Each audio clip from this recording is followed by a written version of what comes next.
Hello, student at home. It's been a while. The school is resuming on e-learning portal in earnest. So let's observe all the precautionary measures that are put in place by NCDC. That is, washing our hands with hand sanitizers. So the class begins by dividing electric current. What is electric current? A force is needed to move charges from the positive terminal of the cell or battery to the negative terminal. The force that causes the drive is called electromotive force. Electromotive force, that is EMF, is therefore defined as the work done by a cell in moving a unit coulomb of charge round a closed circuit. Practically, electromotive force is defined as the potential difference between the two terminals of the cell when the cell is not delivering any current to an external circuit. The unit of EMF is volt, V. Note, 1 volt is equal to 1 joule per coulomb. The potential difference, this is the work done by a cell in moving a unit charge from a region of lower potential to a region of higher potential. It is also measured in volts. Mathematically, you can represent potential difference PD by V is equal to W over Q. That is the expression for potential difference, where V is equal to voltage in volt, W is the work done in joules, and Q is the charge in coulomb. The terminal potential difference. This is the potential difference across the terminal of a cell when the cell is delivering current to its circuit. It is usually less in value than EMF of a cell. Both EMF and potential difference can be measured using an instrument called voltmeter.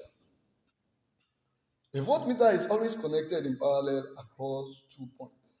As the diagram implies, we have ammeter connected to the bulb, then connected to the voltage source. And with this, you can see that the bulb glows. Electric current is the time rate of flow of charge around a closed circuit. Mathematically, we represent electric current by the expression I is equal to Q over T, where I is the current in ampere, Q is the charges in coulombs, and T is the time in seconds.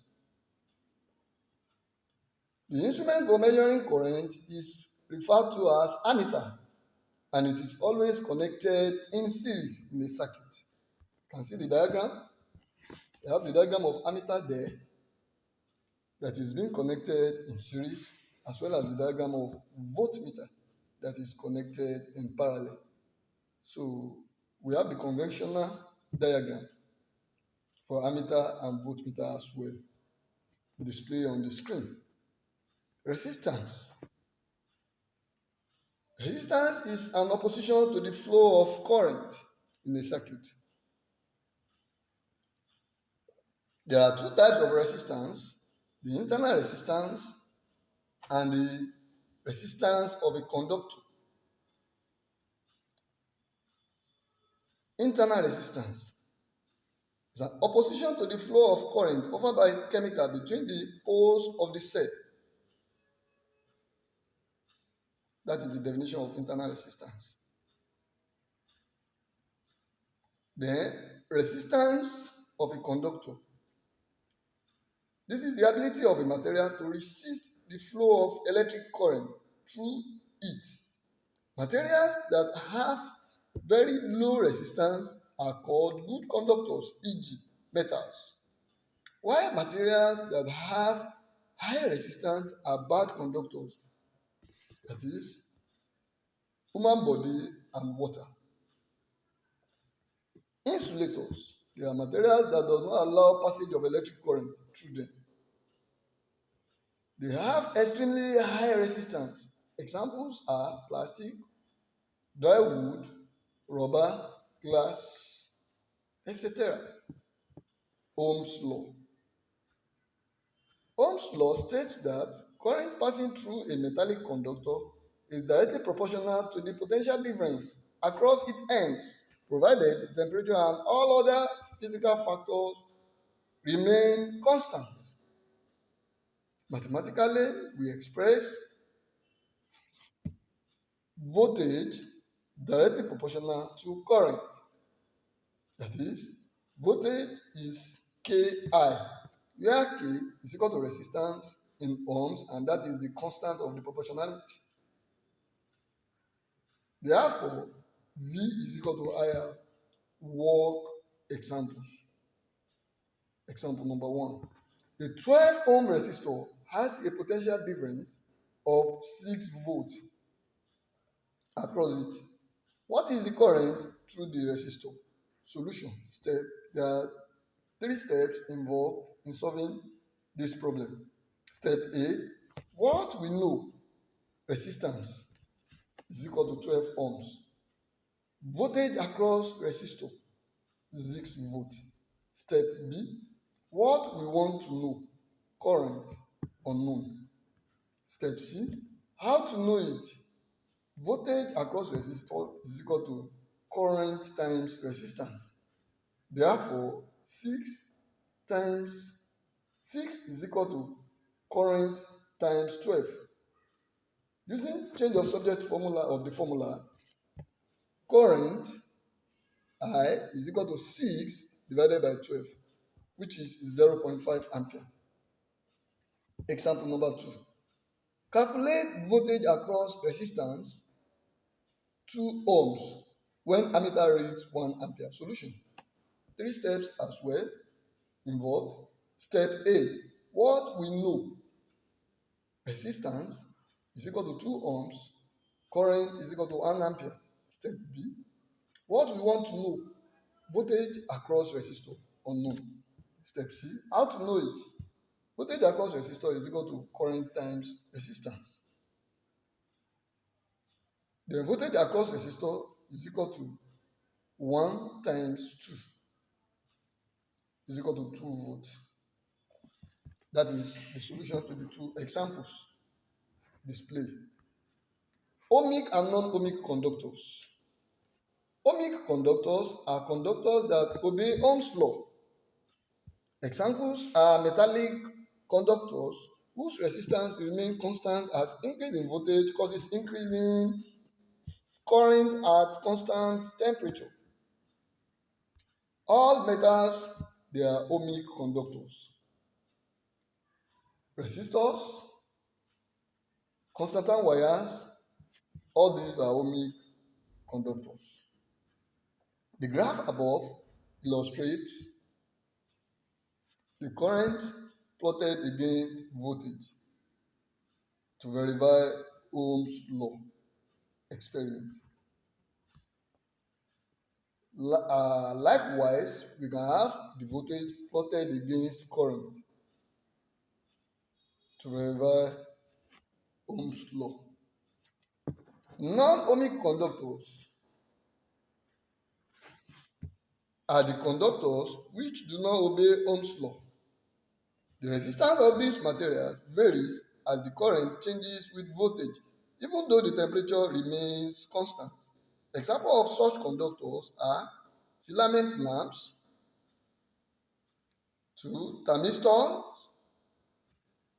3. Semiconductor diodes, 4. Chemical solutions or electrolyte. We have the diagram of ohmic and non-ohmic resistors. Looking at the diagram of ohmic resistor, it gives a straight line graph, direct linear graph, while that of non-ohmic conductors give a cough, resistivity. The resistance of material depends on its length and thickness. The resistance of any material is 1. Proportional to the length if the thickness, that is, the cross-sectional area of the material, does not change. Therefore, resistance is proportional to the length. Number 2. Resistance is inversely proportional to the cross-sectional area for a fixed length of a material. That is, resistance is inversely proportional to cross-sectional area. By joint variation, we have the two equations joined together, and that gives resistance is directly proportional to the length and inversely proportional to cross-sectional area. Then we have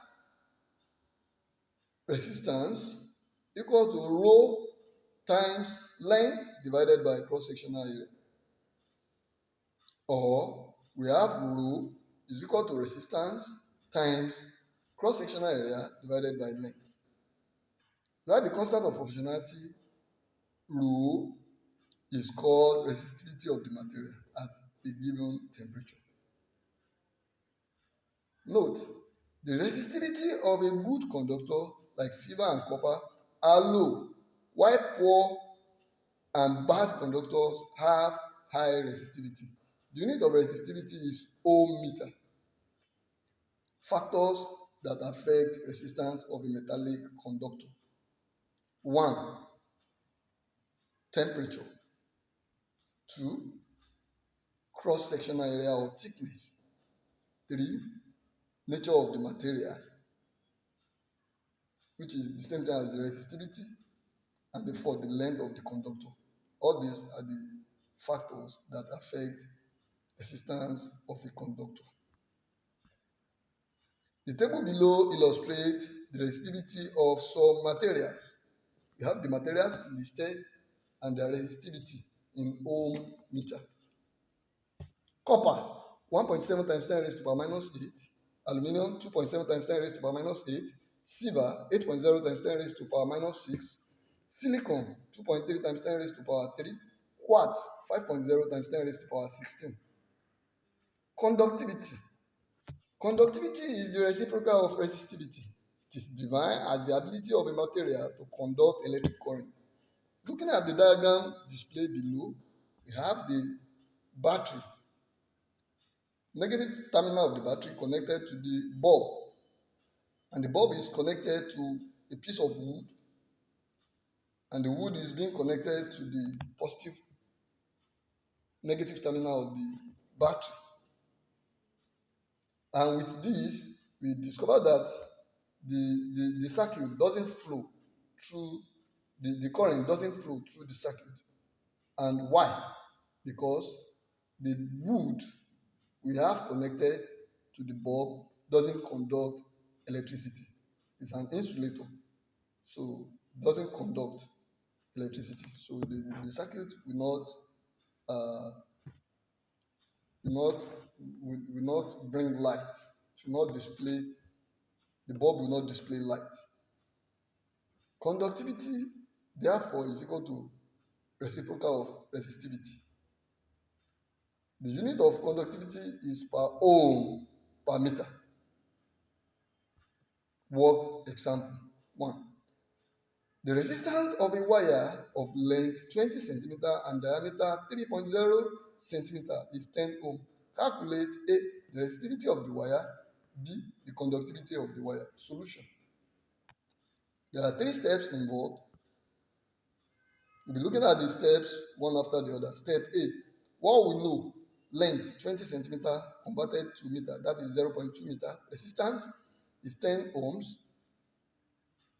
Radius is diameter divided by 2. Here we have the diameter to be 3.0 divided by 2, and that is 1.5 centimeter. Converted to millimeter gives 0.015 meter. Area is equal to pi r squared. That is 22/7 times radius, which is 0.015 squared. And summing that, we have 0.000707 meters squared. That is 7.07 times 10 raised to power minus 4 meters squared.